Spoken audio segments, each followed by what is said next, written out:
Hello friends, आइए इस video के माध्यम से जानते हैं कि हमें किस प्रकार के अन्न का सेवन करना चाहिए। अगर आज की हम बात करें तो बहुत सारे लोग आटा और राइस को छोड़ने की बात करते हैं और ज्वार का आटा या फिर जौ का आटा, बाजरे का आटा खाने की सलाह दी जाती है क्योंकि इसमें फाइबर ज़्यादा होता है और ये बहुत जल्दी पच जाता है। तो दोस्तों, सारा खेल पाचन का ही है। अगर आप वो भोजन करते हैं जो इजीली डाइजेस्ट हो जाता है, वही आपके स्वास्थ्य के लिए बहुत ही अच्छा होता है। तो अगर हम गेहूं की बात करें तो गेहूं को अगर हम दलिया बनाकर उसका सेवन करते हैं तो उसमें हमें भरपूर फाइबर मिलता है और ये हमारे स्वास्थ्य के लिए बेहद अच्छा होता है क्योंकि ये इजीली डाइजेस्ट भी होता है।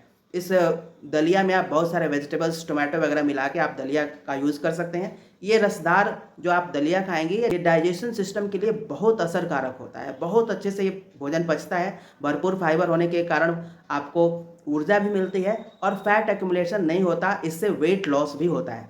वहीं यदि हमने उसी गेहूं को आटे में कन्वर्ट किया, यानी कि उसके प्रकृति को थोड़ा सा विकृत करके आटा बनाया, पहले क्रम में हम क्या कर रहे हैं, जो प्रकृति ने दिया है उसको थोड़ा विकृत कर रहे हैं, यानी कि उसको 2-4 टुकड़ों में तोड़ दे रहे हैं दलिया के रूप में, वो ज़्यादा अच्छा है। इसके बाद हमने गेहूं बनाया, गेहूं के आटा बनाया, इतना इजीली डाइजेस्ट नहीं होता और जो चीज़ें इजीली डाइजेस्ट नहीं होती वही रोग का कारण बनती है। गेहूं की जो रोटी खाते हैं वो आज कई रोगों की जड़ है क्योंकि वो इजीली डाइजेस्ट नहीं हो पाती है। अब इसी का वर्स्ट फॉर्म जो नेचर से बिल्कुल अलग हो जाता है, जैसे गेहूं के दाने, उसको दलिया बनाया, नेचर के करीब था, थोड़ा सा आपने डैमेज किया। आटा बनाया, थोड़ा और डैमेज किया, वो और ज़्यादा हानिकारक हुआ। मैदा बनाया, उसको तो कचूमर ही निकाल दिया, उसके ऊपरी परत को हटा दिया, उसके हस्क को हटा दिया, उसका जो फाइबर था उसको हटा के और अंदर का बिल्कुल प्लेन वाला चीज़ आप ले रहे हो, बिल्कुल जिसको रिफाइंड व्हीट फ्लोर बोलते हैं, वो तो बहुत ही घटिया है, यानी कि स्वास्थ्य के लिए बहुत ही खतरनाक है।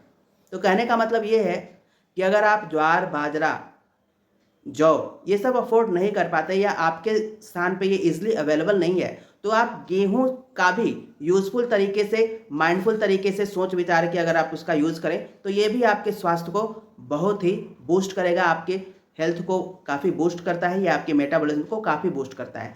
तो खाने में चेंज लाएं और गेहूं के आटे की जगह दलिया का प्रयोग करें। उसी तरह से अगर आपको राइस लेना है तो राइस में बहुत सारा वेजिटेबल्स डाल के, एक मुट्ठी दाल डाल के और उसकी खिचड़ी का प्रयोग करें। जो आप हमेशा रोज आपको चावल चाहिए होता है उसमें थोड़ा फेर बदल करें। तो ये सब जो मैं तरीके बता रहा हूँ इसमें आपको बहुत ज़्यादा पैसा वेस्ट नहीं करना है और इधर उधर भागना नहीं है कि ये अनाज लेना है, वो अनाज लेना है। हर जगह अवेलेबल नहीं है, अगर अवेलेबल भी है तो पैकेट में बंद अवेलेबल है। तो 6 महीने तक बिना खराब हुए रखने के लिए डेफिनेटली आपको पता है कि पैकेट बंद है, यानी प्रिजर्वेटिव्स वगैरह केमिकल्स डाले गए हैं।